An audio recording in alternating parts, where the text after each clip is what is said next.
सासू के चरिया चरिया चारा चकरावनी हो ननद कोटनी। सासू के चरिया चरिया चारा चकरावनी हो ननद कोटनी। तू तो झगड़ा लगाइलो हो ननद कोटनी। तू तो झगड़ा लगावलो हो ननद कोटनी। सासू के चरिया चरिया गुरु भजन कराइनी है ननद कोटनी।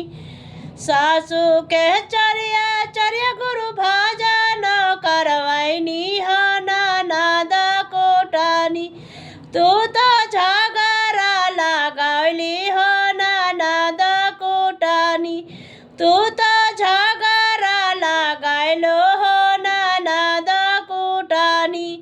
हमरे रुस गइले भोले दानी हो ननद कोटनी। हमरा रुस गइले